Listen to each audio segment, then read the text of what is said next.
ಕಾಶಿಯವರೇ ನಾನು ದೂರಾಡ್ತಾ ಇಲ್ಲ ಅಲ್ವಾ? ಇಲ್ಲಪ್ಪ, ನೀವು ಒಂಚೂರು ಹೊಂದಾಡ್ತಿಲ್ಲ, ಸ್ಟ್ರೈಟ್ ನಿಂತ್ಕಂಡಿ. ಅಯ್ಯೋ ಯಾವ ನಿನ್ನ ಕುಡಿಸಿದ್ನೋ ಅವತ್ನ ಇವತ್ತು ಬೆಳೆದೆ ನಾನು. ಹಾಗಂತ ನೀವು ಹೋದ್ರೆ ನಿಮಗೂ ಒಂದ್ ಬಟ್ಲಿ ಕುಡಿಸ್ ಕಳಿಸ್ತಾನೆ. ಆಮೇಲೆ ಅಪ್ಪ ಮಗ ಇಬ್ರು ಒಟ್ಟಿಗೆ ತೂರಾಡ್ಬೇಕಾಗುತ್ತೆ. ಏಯ್, ಯಾರು ನೀನು? ನಿನ್ನ ಹೆಸರು? ಎಷ್ಟನೇ ಕ್ಲಾಸ್?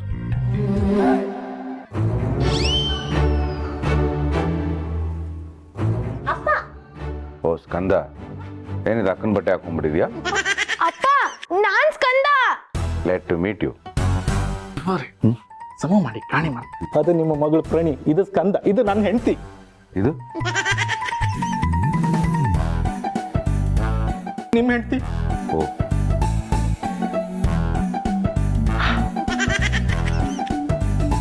ಕಾಶಿಯವರೇ, ಮಕ್ಕಳಿಗೆ ಸ್ಮೆಲ್ ಗೊತ್ತಾಗಲ್ಲ ಅಲ್ಲ? ಗೊತ್ತಾಗ್ತಿರ್ಲಿಲ್ಲ, ಈಗ ಬಿಟ್ರೆ ಅಲ್ಲ ಗೊತ್ತಾಯ್ತು. ಈಗ ನೋಡಿ ಮ್ಯಾನೇಜ್ ಮಾಡಿ. ವೆಲ್, ಮಕ್ಕಳ ಸ್ಕೂಲ್ ವರ್ಕ್ ಆಯ್ತಾ? ಅಪ್ಪ ಇದು ಮನೆ, ಇಲ್ಲಿ ಮಾಡೋಣ ಹೋಮ್ ವರ್ಕ್ ಅಂತಾರೆ. ಓ ಗೊತ್ತು, ಸುಮ್ಮನೆ ಟೆಸ್ಟ್ ಮಾಡ್ತಾ ಇದ್ದೆ.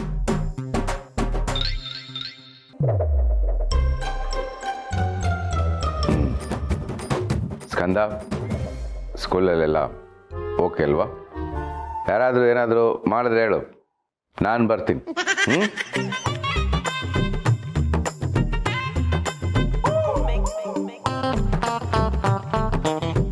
ಕಾಶಿಯವರೇ, ಹಾಂ, ನಾನು ಡೀಲಿಂಗ್ ರಾಜುಗೆ ಫೋನ್ ಮಾಡಿ ಬೈದಿಲ್ಲ ಅಲ್ಲ?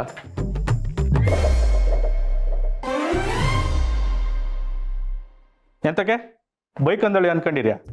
ಶಿವರೇ, ನಿಮ್ಮ ಕೈ ಮುಗಿತಿ ಮರ್ರೆ, ಇನ್ನು ಒಂದು ಮಾತಾಡ್ಬೇಡಿ. ನೀವು ಮಾತಾಡಿ ಮಾತಾಡಿ ಕುಡಿದ ವಿಷಯ ಎಲ್ಲರಿಗೂ ಗೊತ್ತಾಯ್ತು. ಗಿರ್ಜಮ್ಮ, ಇವ್ರನ್ನ ಒಳಗೆ ಕರ್ಕೊಂಡೋಗಿ ಮನ್ಸಿ. ಹಾಗೆ ಮಲಗಿಸ್ಲ ಅಥವಾ ತಣ್ಣೀರ್ ಹೋಯ್ತು ಮನಸ್ಸು? ಏನ್ ತೊಂದ್ರೆ ಇಲ್ಲ, ಹಾಗೆ ಮನ್ಸಿ. ಕಾಸು ಕಾಶಿವ್ರೆ, ಸ್ವಲ್ಪ ಇವ್ರನ್ನ ನೀವೇ ಮಲಗಿಸ್ಬಿಡ್ತೀರಾ? ಸಂಧ್ಯೆ ಅವ್ರ ಮನೆ ಹತ್ರ ಯಾರೋ ಕೂಗಾಡ್ತಿದ್ದಾರೆ, ಹೋಗಿ ನೋಡ್ತೀವಿ. ಸರಿ ಗೌರಿ ನಡೀರಿ. ಇವತ್ತಿನ ಬಿಡಲ್ಲ ಕಡೆ, ಬಿಡಲ್ಲ, ನಾನು ಸಾಯಿಸ್ಬಿಡ್ತೀನಿ. ಬಿಟ್ರಿ ಎಲ್ರು ನನಗೆ ಅಫಿಷಿಯಲ್ ಆಗಿ ರೆಸ್ಪೆಕ್ಟ್ ಕೊಡ್ತಾ ಇದ್ರೆ ನೀನು ಹೊಟ್ಟೆ ಹೊಡೆದೋಗ್ಬಿಡ್ತಲ್ಲ. ಅದಕ್ಕೆ ಆ ಚಡ್ಡಿ ಮಾರೋ ಶಿವಪ್ರಸಾದ್ ಹೇಳಿ ನನಗೆ ಬುದ್ಧಿ ಹೇಳ್ಸಕ್ ಬಂದ್ಯಾ ನೀನು? ಎಷ್ಟೇ ಕೊಂಬು ನಿನಗೆ, ಎಷ್ಟೇ ಕೊಂಬು? ಬಿಡ್ರಿ. ಅಲ್ಲ ರೀ, ಈ ತರ ಹೊರಗಡೆ ನಿಂತ್ಕೊಂಡು ಕೂಗಾಡಿದ್ರೆ ನೋಡಿದ ಜನ ಏನನ್ನಲ್ಲ, ನಿಮ್ಮ ಮರ್ಯಾದೆನೇ ಹೋಗೋದು. ನಡ್ರಿ ಒಳಗೆ. ಇರೋ ಮರ್ಯಾದೆ ಎಲ್ಲ ಕಳೆದೇ ಬಿಟ್ಟಿಯಲ್ಲ, ಇನ್ನೇನಿದೆ ಹೋಗೋಕೆ? ಬಿಯರಿಗೆ ಹೋದ ಮರ್ಯಾದೆ ನೀರಿಗೆ ಬಂದರೂ ಸಿಗಲ್ವ? ಹೇಳೋ, ಎಷ್ಟು ದಿನದಿಂದ ಸ್ಕೆಚ್ ಹಾಕೊಂಡಿದ್ದೆ ನನ್ನ ಮರ್ಯಾದೆ ತೆಗಿಬೇಕು ಅಂತ. ನಿಮ್ಗೆ ಏನಾದರೂ ಹೆಚ್ಚು ಕಮ್ಮಿ ಆದ್ರೆ ಶಿವಪ್ರಸಾದ ಬರ್ತಾನೆ, ಪೊಲೀಸಪ್ಪ ಬರ್ತಾನೆ. ಹೇಳ, ಇನ್ನು ಯಾರ್ಯಾರು ಬರ್ತಾರೆ? ಯಾರ್ಯಾರು ಬರ್ತಾರೆ ಹೇಳೋ, ಬಿಡ್ರಿ ಬಿಡ್ರಿ, ಏನೇ ಮಾಡ್ತಾ ಇದ್ದೀರಾ? ಬಿಡ್ರಿ. ನೀವೇನ್ ಮನುಷ್ಯನೋ ಅಥವಾ ಮೃಗಾನು? ನಿನಗೇನು ಮನುಷ್ಯತನ ಇಲ್ವಾ?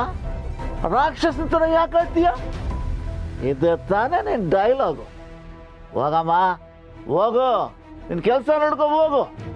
ಇಂಥವೆಲ್ಲ ಎಷ್ಟು ಕಂಡಿಲ್ಲ, ಕೇಳಿಲ್ಲ. ನಾಚಿಕೆ ಆಗ್ಬೇಕು ನಿಮ್ ಜನ್ಮಕ್ಕೆ.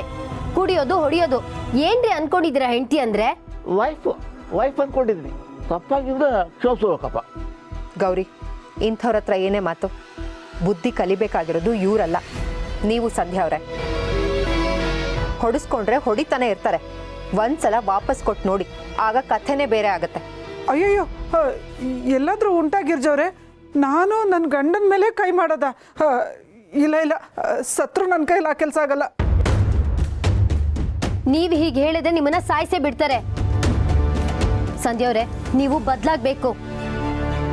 ಇಂಥವ್ರೆಲ್ಲ ಹೆಣ್ಣು ಅಂದ್ರೆ ಏನ್ ಅನ್ಕೊಂಡಿದ್ದಾರೆ ಗೊತ್ತಾ? ಲೇಡೀಶು ಅನ್ಕೊಂಡಿದ್ದೀನಿ. ಥು, ಮುಚ್ಚಯ್ಯ ಬಾಯ್ನ. ನಿನ್ನಂತವ್ರಿಗೆ ಮರ್ಯಾದೆ ಕೊಡೋದಕ್ಕೂ ಮನ್ಸಾಗಲ್ಲ. ಹೆಂಡತಿ ಅಂದ್ರೆ ಎರಡನೇ ತಾಯಿ, ಅಂತೊಳಗೆ ಹೋಗಿ ಹಿಂಸೆ ಕೊಡ್ತಾ ಇದೆಯಲ್ಲ. ತಾಯಿನಾ? ಹ್ಞೂ, ತಾಯಿನೇ. ತಾಯಿಯಾದವಳು ಮಗ ಕೇಳ್ದಾಗೆಲ್ಲ ದುಡ್ಡು ಕೊಡ್ತಾಳೆ. ದುಡ್ಡು ಕೊಡು. ಸಂಧ್ಯಾ ಅವರೇ, ನಿಮ್ಮನ್ನ ನೀವು ತುಂಬಾ ಕೀಳಾಗಿ ನೋಡ್ಕೋತಾ ಇದ್ದೀರಾ. ಅದಕ್ಕೆ ಇಂಥವ್ರು ನಿಮ್ಮ ಮೇಲೆ ದಬ್ಬಾಳಿಕೆ ಮಾಡ್ತಾ ಇರೋದು. ನೋಡಿ, ನಿಮ್ ಕೈ ಹೊಡಿಯಕ್ ಆಗ್ಲಿಲ್ಲ ಅಂದ್ರೆ ಕೊನೆ ಪಕ್ಷ ಹೊಡಿಯಕ್ ಬರ್ತಿರೋ ಕೈನ ತಡೀರಿ. ಇಲ್ಲ ಅಂದ್ರೆ ಜೀವನ ಪರ್ಯಂತ ಇದನ್ನ ಅನುಭವಿಸ್ತಾನೆ ಇರ್ಬೇಕಾಗತ್ತೆ. ಸಂಧ್ಯಾ ಅವ್ರೆ, ಒಂದ್ಸಲ ಧೈರ್ಯವಾಗಿ ನಿಂತ್ರೆ ಇಂಥವ್ರನ್ನ ಬಗ್ಬಡಿಬೋದು. ಬಗ್ಬಿಡ್ಬೇಕಾ? ಬಗ್ಬಿಡಿತೇನೆ. ಬಗ್ಬಿಡಿ. ಇವಳಿಗೆ ಎಲ್ಲಿದೆ ಅಷ್ಟು ಧೈರ್ಯ?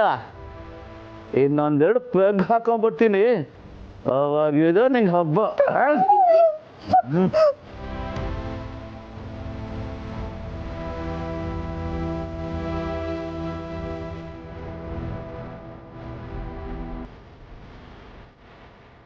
ಅಕ್ಕ, ಸಮಾಧಾನ ಆಯ್ತು. ಇನ್ನೇನೇ ಇದ್ರು ಭೇದ ಅಂದ್ರೆ ಇವ್ರ ಸವಾಸಗಳನ್ನೆಲ್ಲ ದೂರ ಮಾಡ್ಬೇಕು. ಸಂಧ್ಯಾ ಅವ್ರೆ, ಮನೇಲಿರೋ ಬಾಟ್ಲಿನೆಲ್ಲ ತಂದು ಬಿಸಾಕಿ. ನಾಳೆಯಿಂದ ನಿಮ್ಮ ಯಜಮಾನ್ರಿಗೆ ಯೋಗ ಹೇಳ್ಕೊಡ್ತೀನಿ. ಯೋಗದಿಂದ ಜಗತ್ತಲ್ಲಿ ಏನೇನೋ ಬದಲಾವಣೆ ಆಗಿದೆ. ಇನ್ನು ನಿಮ್ಮ ಯಜಮಾನ್ರು ಬದಲಾಗಲ್ವಾ? ಧೈರ್ಯವಾಗಿರಿ.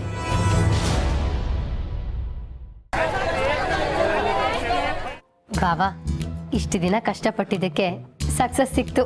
ಸೂಪರ್ ಗೌರಿ. ಆದ್ರೂ ಒಂದೇ ವಾರದಲ್ಲಿ ರಿಸಲ್ಟ್ ಬಂದಿದೆ ಅಂದ್ರೆ it's a medical miracle. How is it possible? ಶಿವರೇ, ನನ್ನ ಹೆಂಡತಿ ಅಂದ್ರೆ ಎಂತಂದಳಿ ಮಾಡಿದ್ರಿ ನೀವು? ಹಿಡಿದ ಕೆಲಸ ಬಿಡುದೇ ಇಲ್ಲ.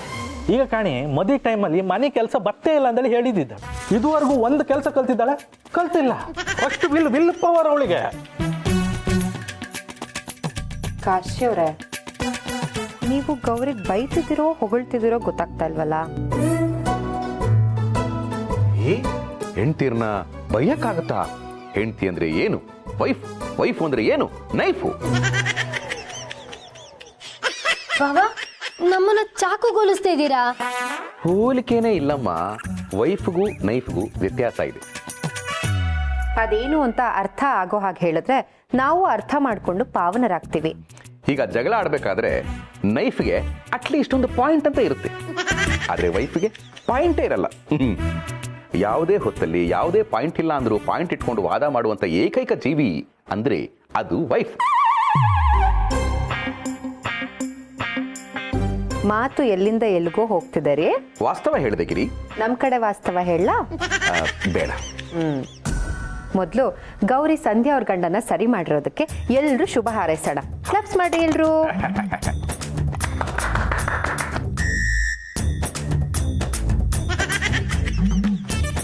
ಥ್ಯಾಂಕ್ಸ್.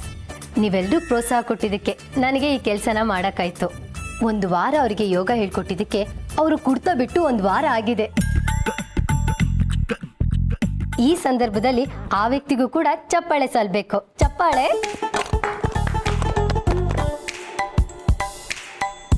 ಈ ಸಭೆಯ ಸಾರಾಂಶ ಏನಪ್ಪಾ ಅಂದ್ರೆ, ಹೆಣ್ಣಿನಿಂದ ಮಾತ್ರ ಒಬ್ಬ ಮನುಷ್ಯ ಬದಲಾಗೋದಿಕ್ಕೆ ಸಾಧ್ಯ. ರಾಕ್ಷಸನಂತ ಮನುಷ್ಯ ದೇವತಾ ಮನುಷ್ಯ ಆಗ್ಬಹುದು, ದೇವರಂತ ಮನುಷ್ಯ ರಾಕ್ಷಸ ಆಗಬಹುದು. ಗೌರಿ, ಇಂಥ ಸಂದರ್ಭದಲ್ಲಿ ನೀನು ನನ್ನ ಹೆಂಡತಿ ಅಂದ್ರೆ ಹೇಳ್ಕೊಂಬಕ್ಕೆ ನನ್ಗೆ ಒಂದು ನಮ್ನಿ ಹೆಮ್ಮೆ ಆಗ್ತಿತ್ತು. Congratulation wife, congratulation. Thanks. Shivanna, Girja ಅವರೇ, ಗೌರಿ, ಕಾಶಿ ಸರ್, ಸ್ವಲ್ಪ ಬೇಗ ಬರ್ತೀರಾ? ಗೌರಿ, ನೀನ್ ತಪ್ಪು ಮಾಡ್ಬಿಟ್ಟೆ. ಬರೀ ಸಂಧ್ಯಾ ಅವ್ರ ಯಜಮಾನ್ರಿಗೆ ಮಾತ್ರ ಯೋಗ ಹೇಳ್ಕೊಡು, ಅದಕ್ಕೆ ಅವ್ರು ಕುಡ್ತಾ ಬಿಟ್ರು. ಸಂಧ್ಯಾ ಅವ್ರಿಗೂ ಯೋಗ ಹೇಳ್ಕೊಟ್ಟಿದ್ರೆ ಅವ್ರು ಈ ತರ ಕೂಕ್ಕೊಳ್ಳೋದ್ ಬಿಟ್ಟಿರೋರು. ನೋಡ್ರಿ, ಮೊದ್ಲೇನಾಯ್ತು ಅಂತ ನೋಡೋಣ, ನಡೀರಿ.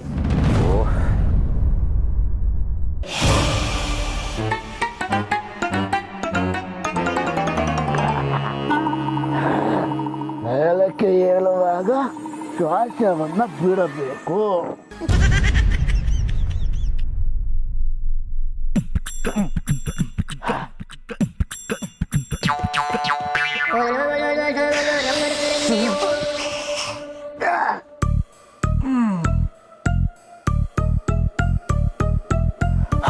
ಗೌರಿ, ನೀನೇನೇ ಹೇಳು, ಈ ಅಪ್ಪನ ನಿಯತ್ತು ಮೆಚ್ಚಬೇಕು. ನೋಡು, ನೀನು ಹೇಳ್ಕೊಟ್ಟಿರೋ ಯೋಗಾನೂ ಬಿಟ್ಟಿಲ್ಲ, ಅವರ ಅಭ್ಯಾಸನೂ ಬಿಟ್ಟಿಲ್ಲ. ದಿಸ್ ಇಸ್ ಕಾಲ್ಡ್ ಯೋಗಾಭ್ಯಾಸ. ಬಾಬಾ, ಹೀಗೆ ಅಂತ ಗೊತ್ತಿದ್ರೆ ಮೊದಲು ಪ್ರಾಣಾಯಾಮನೇ ಹೇಳ್ಕೊಡ್ತಿದ್ದೆ. ಆಗ ಉಸಿರನ್ನ ಕಟ್ಕೊಂಡು ನೀರೊಳಗಡೆ ಪದ್ಮಾಸನ ಹಾಕೊಂಡು ಕೂತ್ಕೊಂಡು ಕಟಕಟ ಪಾನಾಭ್ಯಾಸ ಮಾಡಿರೋರು. ನೋಡು, ನಿನ್ನ ಯೋಗ ಅಲ್ಲ, ಇವರಿಗೆ ಬದಲಾಗೋ ಯೋಗನೇ ಇಲ್ಲ. ನನ್ನ ಅಭ್ಯಾಸ ಜೊತೆಗೆ ಯೋಗ ಮಾಡ್ತಾ ಇದ್ದ. ಯಾವನಪ್ಪ ಡಿಸ್ಟರ್ಬ್ ಮಾಡ್ತಾ ಇರೋದು?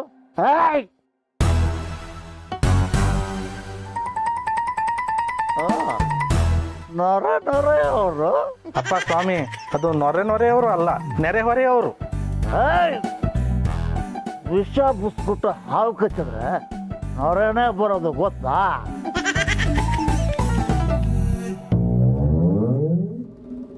ನಾವು ವಿಷ ಬೆರೆಸ್ತಾ ಇದ್ವಾ? ನೀವ್ ಸರಿಯಾಗಿ ಮಾತಾಡಿ. ನಿಮ್ ಸಂಸಾರನ ಉಳಿಸ್ತಾ ಇರೋದು ನಾವು. ಬಾಗುಚ್ಚು ಏನ್ ಮಹಾ ಉಳಿಸಿರೋದು? ಇರೋ ಬರೋ ಬಾಟ್ಲಿನೆಲ್ಲ ಖಾಲಿ ಮಾಡಿ ಬಿಸಾಕಿ ನಂಗೆ ಲಾಸ್ ಮಾಡಿದ್ರ. ಈಗ ನಂಗೆ ಕಾಸು ಯಾರು ಕೊಡೋದು? ಕಾಸು ಮಡಗಿ.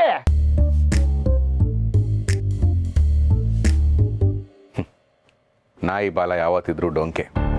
ಕಿರಿ, ಇವನನ್ನ ನಮ್ಮ ಕೈಲಿ ತಿದ್ದಕ್ಕಾಗಲ್ಲ. ಇವನ್ ಬದಲಾಗ್ತಾನೆ ಅಂತ ತಿಳ್ಕೊಂಡಿದ್ದು ನಮ್ದೇ ತಪ್ಪು. ನೀನ್ ಯಾವಾಗ ನನ್ ತಿದ್ದೋದಕ್ಕೆ ನಾನೇನ್ ಸ್ಲೇಟ್ ಅಲ್ಲಿ ಬರ್ದ್ರ ಅಕ್ಷರಣ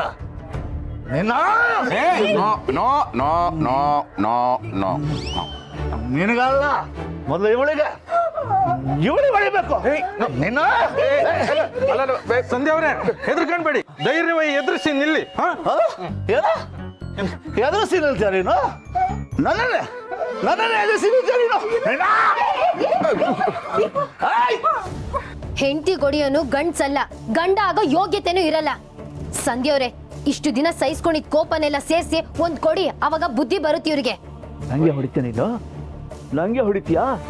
ಅಷ್ಟು ಧೈರ್ಯ ಇದೆ ನಿಂಗೆ? ಹೊಡಿ ನೋಡ. ನೀನ್ ಏನೇ ಹೊಡಿಯೋದು? ನಾನು ಹೊಡಿತೀನಿ ನಿಂಗೆ. ಚಡ್ಡಿ ಆಂಟಿಗೆ ಹೊಡಿತೀನಿ, ಚಡ್ಡಿ ಆಂಟಿಗೆ ಹೊಡಿತೀನಿ.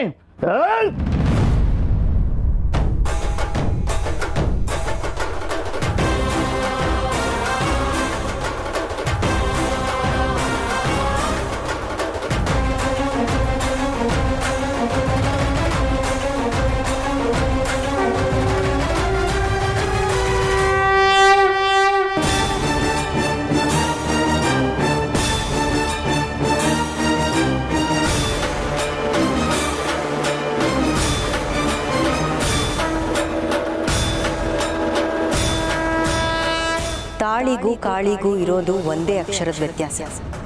ತಾಳಿ ತಾಳ್ಮೆ ತಂದ್ರೆ ಕಾಳಿ ವಿನಾಶ ತರ್ತಾಳೆ. ತಾನೇ ದೊಡ್ಡೋನು ಅಂತ ಮೆರೀತಿರೋ ಗಂಡಿಗೆ ಜನ್ಮ ಕೊಟ್ಟಿದ್ದು ಒಂದು ಹೆಣ್ಣು.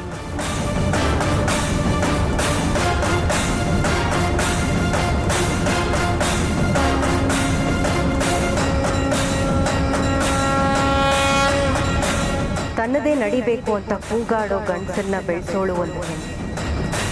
ಅವನ ಬಾಳನ್ನ ಬೆಳಗೋಳು ಕೂಡ ಒಂದು ಹೆಣ್ಣು.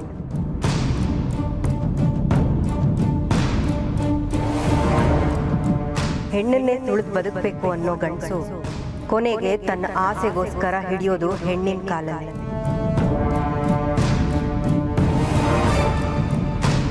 ಸಂಸ್ಕಾರ ಕಲಿಸೋಳು ಹೆಣ್ಣು, ಕೊನೆಗೆ ಅಂತ್ಯ ಸಂಸ್ಕಾರ ಮಾಡೋಳು ಹೆಣ್ಣೆ.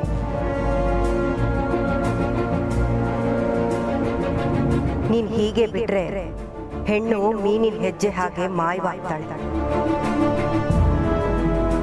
ನೀನೀಗ ತಗೊಳ್ಳೋ ನಿರ್ಧಾರ ಅಹಂಕಾರದಲ್ಲಿ ಮೆರಿತಾ ಇರೋಂಥ ಗಂಡು ಪ್ರಾಣಿಗಳಿಗೆ ಪಾಠವಾಗಬೇಕು. ನಿರ್ಧಾರ ನಿಂದು.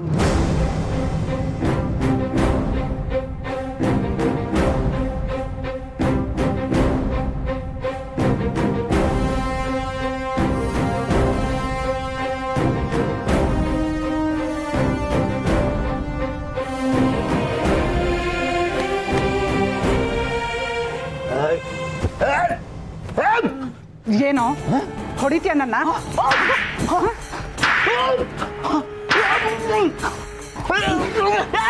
ಹೊಡಿತೀಯ ಇನ್ನೊಂದ್ಸಲಿ? ಏನ್ ಅನ್ಕೊಂಡಿದ್ಯಾ ಹೆಣ್ಣು ಅಂದ್ರೆ? ಹೆಂಡತಿ ಅಂತಾನು ನೋಡ್ದೆ?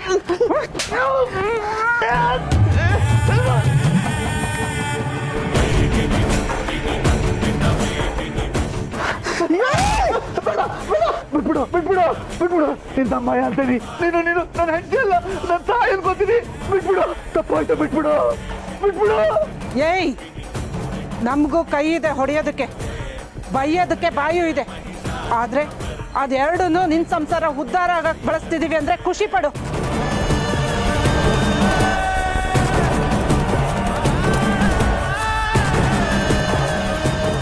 ಅದನ್ನ ಬಿಟ್ಟು ಕೈ ಬಾಯಿ ಮಾಡ್ತೀಯ. ಇನ್ನೊಂದ್ಸಲಿ ಏನಾದ್ರೂ ಕೈ ಎತ್ತಿದ್ರೆ ಮುಂದೆ ಇದೇ ಗತಿನೇ ಆಗೋದು. ಇನ್ಮೇಲೆ ತಿದ್ಕೊಂಡು ಬದುಕ್ತೀಯಾ? ಬದುಕ್ತೀನಿ ಕಡೆ, ಬದುಕ್ತೀನಿ, ಕಷ್ಟಪಟ್ಟು ದುಡಿತೀನಿ. ಇನ್ಮೇಲೆ ನಿಂಗೆ ಹೊಡೆಯಲ್ಲ, ಕುಡಿಯಲ್ಲ. ತಪ್ಪಾಯ್ತು ಕಡೆ, ಬೇಕಾದ್ರೆ ನಿನ್ನ ಕಾಲು ಇಟ್ಕೊತೀನಿ. ಅಯ್ಯಯ್ಯೋ, ಏನ್ರಿ ನೀವು? ಎದ್ದೇಳಿ ಮೇಲೆ. ಎದ್ದೇಳಿ. ತಪ್ಪಾಯ್ತು ಕಡೆ, ಕ್ಷಮಿಸ್ಬಿಡು ನನ್ನ, ತಪ್ಪಾಗ್ಬಿಟ್ಟ. ಇಲ್ಲ ರೀ, ಗಂಡ ಯಾವತ್ತು ಹೆಂಡತಿ ಕಾಲಕ್ಕೆ ಬೀಳ್ಬಾರ್ದು, ಹೆಂಡತಿ ಗಂಡನ ಕಾಲಕ್ಕೆ ಬೀಳ್ಬೇಕು ರೀ. ನೀವು ಇಷ್ಟು ದಿನ ಕೊಡ್ತಿದ್ರಲ್ಲ, ಆ ಕಷ್ಟನೆಲ್ಲ ಸಹಿಸ್ಕೊಳ್ಳಾರ್ದೆ ಕೋಪಕ್ಕೆ ಹೀಗೆಲ್ಲ ಮಾಡ್ಬಿಟ್ಟಿರಿ. ಈಗ ಮುಂದೆ ಆದ್ರೂ ನೆಮ್ಮದಿಯಾಗಿ ಬದುಕಣ. ದಯವಿಟ್ಟು ನನ್ನನ್ನು ಕ್ಷಮಿಸ್ಬಿಡಿ. ನಾ ತಪ್ಪಾಡಿರೋದು, ನಾನು ಕ್ಷಮಿಸ್ಬಿಡ, ನಾನು ಕ್ಷಮಿಸ್ಬಿಡು ನೀನು. ಇದು ಹೆಣ್ಣು ಅಂದರೆ, ಇದು ನಮ್ಮ ಸಂಸ್ಕೃತಿ ಅಂದರೆ. ನೋಡ್ದ, ನೀನು ಕುಡಿದು ಎಷ್ಟೇ ಟಾರ್ಚರ್ ಕೊಟ್ಟರು ಆಕೆ ಹೇಳಿದ ಮಾತುಗಳನ್ನು ಕೇಳಿಸ್ಕೊಂಡ್ಯಾ? ಇನ್ಮೇಲಾದ್ರೂ ನೀವು ಬದಲಾಗ್ತೀರಾ ಅಂತ ಅನ್ಕೋತೀವಿ. ಇನ್ ಮುಂದಕ್ಕಾದ್ರೂ ಹೆಂಡತಿಗೆ ಗೌರವ ಕೊಟ್ಟು ಸಂಸಾರನ ಚೆನ್ನಾಗಿ ನಡ್ಸ್ಕೊಂಡು ಹೋಗಿ. ಆಯ್ತು, ಖಂಡಿತ ನಾನು ಬದಲಾಗ್ತೀನಿ. ನನ್ನ ನಿಮ್ಗೆಲ್ಲ ತೊಂದರೆ ಆಗಿದೆ, ದಯವಿಟ್ಟು ನನ್ನ ಕ್ಷಮಿಸ್ಬಿಡಿ. ಕ್ಷಮಿಸೋದಲ್ಲ ಬೇಡ ಮರ್ರೆ, ನೀವು ಬದಲಾರಿ ಅಲ್ಲ, ನಮ್ಗಷ್ಟೇ ಸಾಕು. ಅಯ್ಯೋ, ಅವರಲ್ಲಿ ಕಾಣ್ತಾ ಇಲ್ಲ. ದುರ್ಗವ್ರೆ,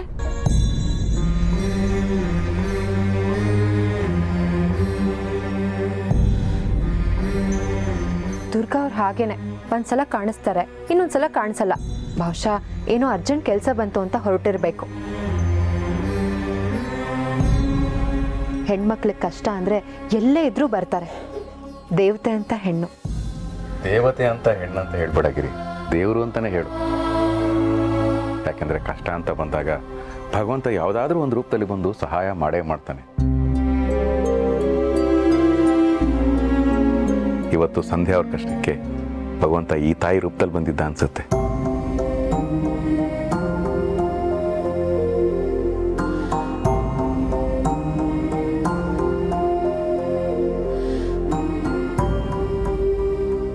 ದೇವಿ ಅಂತೂ ಹಿಡಿದ ಹಠ ಸಾಧಿಸ್ಬಿಟ್ರಿ.